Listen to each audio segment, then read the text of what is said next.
नमस्कार प्रिय मित्रों। भविष्य का दूसरा नाम संघर्ष है।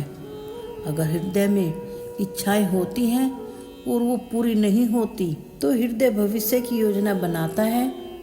भविष्य में इच्छाएं पूरी हो जाएं ऐसी कल्पना करता है, परंतु जीवन ना तो भविष्य में है और ना ही अतीत में। तो जीवन इसी क्षण का नाम है, अर्थात इस क्षण का अनुभव ही जीवन का अनुभव है। और हम ये जानते हैं, जानते हुए भी इतना सा सच नहीं समझ पाते। या तो हम बीते हुए समय की यादों को घेर कर अपने में बैठे रहते हैं, या फिर आने वाले समय के लिए हम योजनाएं बनाते हैं और जीवन यूं ही बीत जाता है। एक सच आपने अपने हृदय में उतार लो कि ना भविष्य को हम देख सकते हैं और ना ही हम भविष्य निर्मित कर सकते हैं। हम तो सिर्फ भविष्य का आने का इंतजार कर सकते हैं, स्वागत कर सकते हैं। और जीवन का हर पल जीवन से क्या नहीं भर जाएगा? स्वयं विचार कीजिए। कृपया आप हमारी वीडियो को लाइक करें और हमारे चैनल को प्लीज सब्सक्राइब करें। साथ साथ नोटिफिकेशन बेल भी दबाएं। आपका एक सब्सक्राइब हमें बहुत मोटिवेट करता है। कभी कभी कोई घटना मनुष्य के जीवन की सारी योजनाओं को तोड़कर रख देती है और मनुष्य उस आघात को अपने जीवन का केंद्र मान लेता है। पर क्या भविष्य मनुष्य की योजनाओं पर निर्मित होता है? नहीं। जिस प्रकार किसी ऊंचे पर्वत पर सर्वप्रथम चढ़ने वाला उस पर्वत की तलहटी में बैठकर जो योजना बनाता है, क्या वही योजना उस पर्वत की चोटी तक पहुंचा सकती है? नहीं। वास्तव में यह जैसे जैसे ऊपर चढ़ता है वैसे वैसे उसे नई नई चुनौतियाँ, नई नई विडंबना, नए नए अवरोध मिलते हैं। प्रत्येक पद पर वो अपने अगले कदम का निर्माण करता है, वो अपने अगले पद का निर्णय करता है। प्रत्येक पद पर उसे अपनी नई योजना को बदलना पड़ता है। कहीं पुरानी योजना उसे नुकसान ना पहुंचा दे। वह पर्वत को अपने योग्य बना पाता है, परंतु अपने को पर्वत के योग्य बना लेता है। क्या जीवन के साथ भी यही नहीं है? जब मनुष्य जीवन में किसी एक चुनौती, एक अवरोध को जीवन का केंद्र मान लेता है और अपने जीवन की गति को ही रोक देता है, वो अपने जीवन में सफल नहीं बन पाता और ना ही सुख शांति प्राप्त कर पाता। अर्थात जीवन को योग्य बनाने के बदले स्वयं अपने आपको जीवन के योग्य बनाना ही सफलता और सुख का एकमात्र मार्ग है। स्वयं विचार कीजिए। पिता हमेशा अपनी संतान की खुशियों की दुआ करते रहते हैं, उनके भविष्य को बनाने की चिंता करते हैं। यही कारण है वह खुद ही उनके भविष्य का चुनाव करने का प्रयत्न करते हैं। जिस रास्ते पर पिता खुद चला है वह उस रास्ते की सभी परेशानियों को अच्छे से जानते हैं। वह यह भी जानते हैं कि इस राह को कैसे चल के आसानी से जिया जा सकता है। यही इच्छा रहती है हर पिता की। पर कितना भयानक है! क्या हमें इन बातों को नहीं सोचना चाहिए? क्या आपने सोचा कि वक्त के साथ साथ रास्ते भी बदल जाते हैं? क्या वक्त नई चुनौतियों को लेकर नहीं आता? वैसे ही बीते हुए कल का अनुभव नई पीढ़ी को कैसे लाभ दे सकता है? क्या संतान अपने माता पिता की छवि होती है? बच्चों को संस्कार तो माँ बाप ही देते हैं, पर इस बात का क्या विश्वास किया जा सकता है? लेकिन भीतरी क्षमता तो प्रभु ही देते हैं। तो जिस रास्ते पर पिता को सफलता मिली है, क्या भरोसा किया जा सकता है कि उसी राह पर संतान को भी सफलता और सुख मिलेगा? क्या जीवन के संघर्ष और चुनौतियाँ लाभकारी नहीं होती?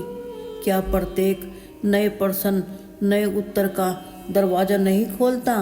फिर संतान नए नए प्रश्न, चुनौतियाँ, संघर्षों से दूर रखना उनके लिए फायदेमंद रहेगा या नुकसानदायक? यह बिल्कुल उनके लिए नुकसानदायक ही रहेगा।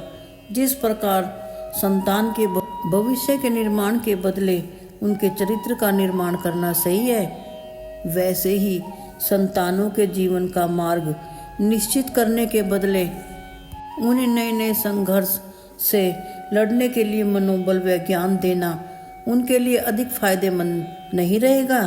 स्वयं विचार कीजिए। जीवन का हर पल निर्णय को होता है। हमारे द्वारा लिए गए फैसले केवल अपने लिए ही नहीं, अपने परिवार के लिए, बल्कि आने वाली पीढ़ियों के लिए भी जीवन का हर पल निर्णय का होता है। हमारे द्वारा लिए गए फैसले केवल अपने लिए ही नहीं, अपने परिवार के लिए, बल्कि आने वाली पीढ़ियों के लिए भी दुख और सुख का निर्माण करते हैं। जब भी कोई समस्या सामने आती है तो मन परेशान हो जाता है।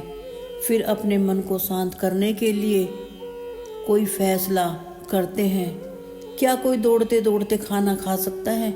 नहीं। ऐसे ही परेशानियों से उलझा मन सही फैसला कैसे ले सकता है? जब मन शांत हो तभी वह अपने भविष्य को सफल बना सकता है। लेकिन जब कोई अपने मन को शांत करने के लिए कोई निर्णय करता है तो वो अपने में कांटों से भरा वृक्ष ही लगाता है। स्वयं विचार कीजिए। जीवन में ऐसा समय जरूर आता है जब सच बोलने का मन करता है, किंतु चाहकर भी सच नहीं बोल पाते।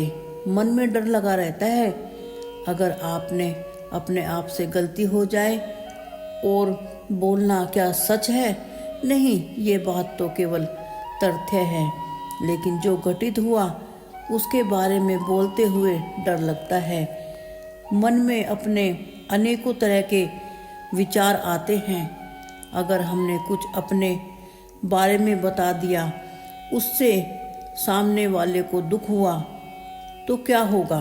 तो सत्य क्या है? इस बात पर विचार किया?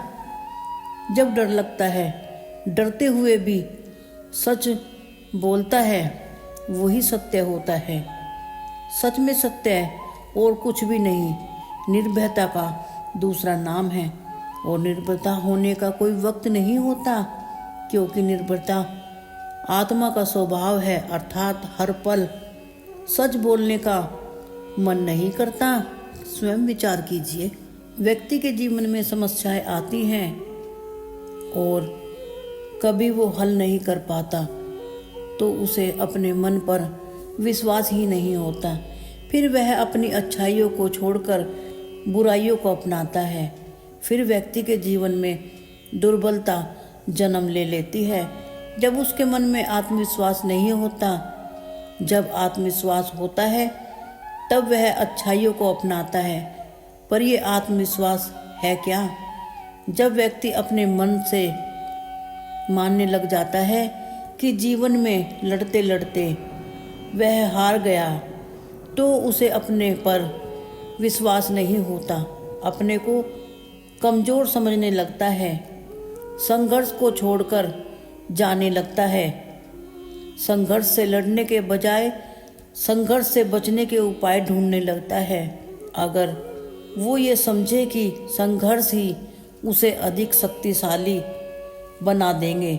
जैसे कोई व्यायाम करता है तो उसका शरीर शक्तिशाली बन जाता है। फिर हर संघर्ष से उसका उत्साह बढ़ने लगता है। अर्थात आत्मा और कुछ भी नहीं बल्कि मन की देखने की दृष्टिकोण ही है। और किसी भी चीज को व्यक्ति का देखने का अपना अपना नजरिया है। स्वयं विचार कीजिए। ज्ञान हमेशा समर्पण से होता है, ये सबको पता ही है। पर ज्ञान समर्पण का क्या अर्थ है? क्या हमने यह सोचा? व्यक्ति का मन संघर्ष ही ज्ञान प्राप्ति विभिन्न बाधाओं को उत्पन्न करता है।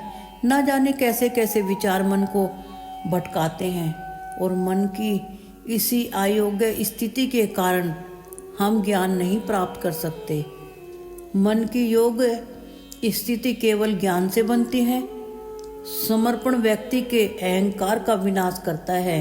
महत्वाकांक्षा, ईर्ष्या की भावनाएं दूर करके मन को शांति देता है।